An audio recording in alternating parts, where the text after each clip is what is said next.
Hare Krishna dear devotees, so I am back after a long time with a new Bhagavatam कथा video. तो पिछले video में हमने देखा था कि ब्राह्मण पुत्र द्वारा परीक्षित को श्राप और सुखदेव गोस्वामी का आगमन, ये पहला एवं दूसरा स्कंद।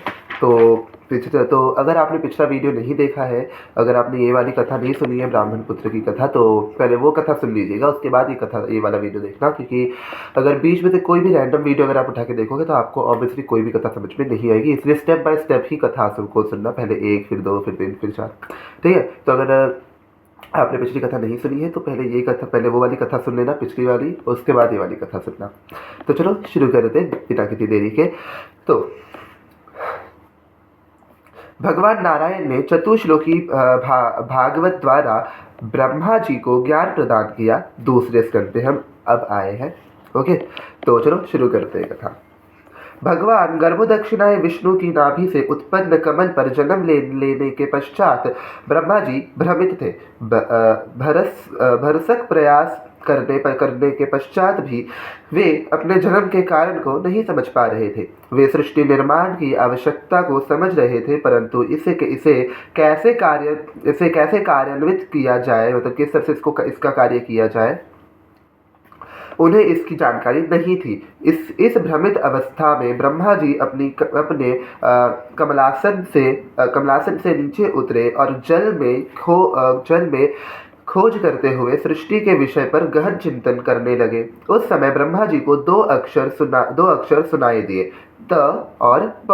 उन्होंने बोलने वाले की खोज आरंभ की, परंतु विफल रहे। अंततः उन्होंने अपने कमलासन पर लौट जाने तथा वहां बैठकर निर्देश अनुसार तप करने का निर्णय लिया। 1000 दिव्य वर्षों तक तपस्या करने के पश्चात भगवान विष्णु ब्रह्मा जी की तपस्या से अत्यधिक प्रसन्न हो गए और उनके सम्मुख अपना निजी वैकुंठ लोक उजागर किया। वह लोक जिसकी आत्मज्ञानी पुरुष महिमाएं गाते हैं और जो समस्त प्रकार के कुंठाओं और मोह से परे है।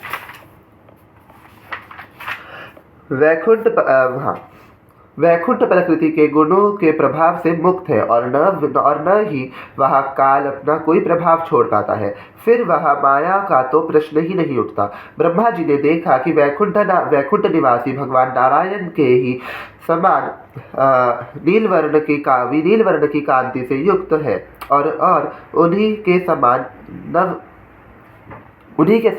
नव यौवन से भरे तथा चतुर्भुज है।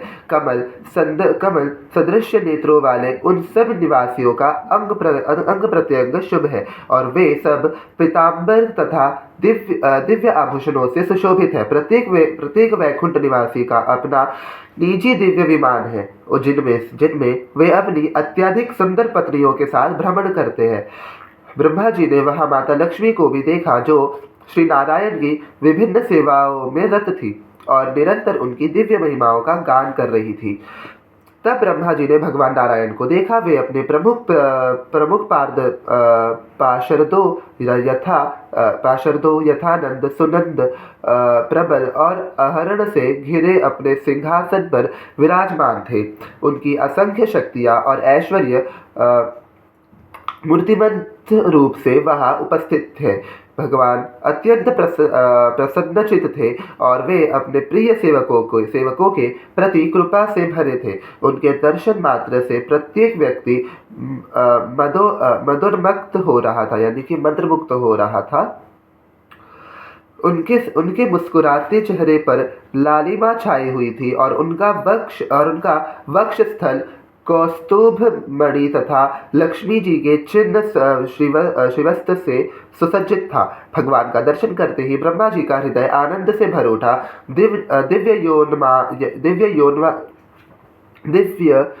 दिव्योन्माद में उनके नेत्रों से प्रेमाश्रु की वर्षा होने लगी। आदर और सम्मान के साथ ब्रह्मा जी ने भगवान को प्रणाम किया और बदले में भगवान ने अपने प्रिय सेवक के हाथों से हाथ मिलाया। उस समय मंद मंद मुस्कुराते हुए भगवान ने कहा, हे ब्रह्मा जी, तुमने सृष्टि करने की इच्छा से जो दीर्घकालीन तपस्या की है, मैं उससे अति प्रसन्न हूँ। मैं समस्त वरों का प्रदाता हूँ। तुम अपना मनोवांछित वर मुझसे मांग सकते हो। फिर भी मैं तुम्हें बताना चाहूँगा कि अनन्य भक्ति के बल पर मेरे दर्शन प्राप्त करने से बढ़कर अन्य कोई वरदान नहीं है। निष्ठा तथा दृढ़ता पूर्वक की गई तपस्या के बल पर आज तुम्हें मेरे दिव्य धाम तथा दिव्य रूप स्वरूप के दर्शन प्राप्त हो पाए हैं। तुम्हें मेरे दिव्य स्वरूप के दर्शन प्राप्त हो पाए हैं, वह मैं ही था जिसने तुम्हारी उस भ्रमित अवस्था में तुम्हें तप करने का निर्देश दिया था, क्योंकि तपस्या से ही सृजन करने की शक्ति प्राप्त होती है। ब्रह्मा जी ने कहा, हे भगवान, आप प्रत्येक प्राणी के हृदय में विराजमान हैं और इसलिए आप उन सबकी इच्छाओं से तथा उन्हें कैसे पूरा किया जाए इससे भलीभांति परिचित रहते हैं। मेरे मन में एक तीव्र जिज्ञासा है, कृपया इसका समाधान कीजिए। यद्यपि आपकी देह पूरी तरह चिन्मय है, फिर भी आप इस भौतिक प्रकृति की सृष्टि कैसे करते हैं? मैं यह सब इसलिए जानना चाहता हूँ क्योंकि मैं आपके हाथों में एक यंत्र की भांति भक्ति भाव से सृष्टि की गौण रचना तथा जीवों की उत्पत्ति करना चाहता हूँ। मैं जानता हूँ कि मुझे नाना प्रकार के जीवों की उत्पत्ति करनी है। मेरी यही कामना है कि यह कार्य करते समय मैं स्वयं को परमेश्वर मानकर मोहग्रस्त न हो जाऊँ। मैं आपकी कृपा की याचना करता हूँ कि मुझे अपने कार्यों पर घमंड ना हो। श्री भगवान ने कहा कि मेरे तत्व का ज्ञान अत्यंत गूढ़ है और भक्ति पथ पर संलग्न व्यक्तियों के समक्ष ही यह उजागर होता है। मेरी विशेष कृपा से अब तुम्हारे हृदय में मेरे दिव्य रूप, गुणों तथा लीलाओं की स्फूर्ति होगी। इस सृष्टि से पहले मैं भी इस सृष्टि से पहले भी केवल मैं था, अभी भी केवल मैं ही हूँ और प्रलय के पश्चात भी केवल मैं ही रहूँगा। ब्रह्मा जी, इस संसार में अनेक वस्तुएं मूल्यवान दिखती है, परंतु यदि उनका मुझसे कोई संबंध नहीं है तो उन्हें तुम केवल मेरी माया के उत्पाद ही जानो। उसी प्रकार जैसे अंधकार में प्रकाश का प्रतिबिंब जिस प्रकार भौतिक तत्व प्रत्येक जीव के भीतर होते हुए भी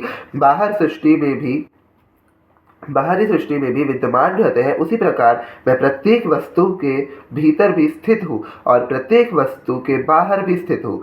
सत्य के जिज्ञासु साधक को अपनी गवेषणा तब तक जारी रखनी चाहिए जब तक वह ज्ञान के इस बिंदु तक नहीं पहुँच जाता। एकाग्रचित्त से इस सार को हृदय में धारण करो और फिर अहंकार कभी तुम्हें विचलित नहीं कर पाएगा।